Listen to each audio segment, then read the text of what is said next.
आप लोग। आज हम बना रहे हैं चुपड़ी कबाब। तो इसके लिए हमें चाहिए ये आटा, ठीक है।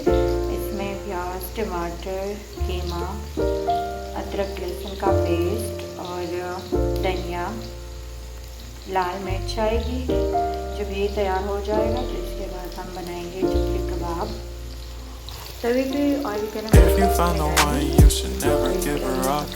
I think it's the way life changes when in love, yeah. I surround my soul with the positivity.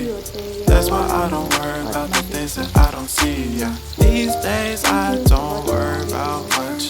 I think we should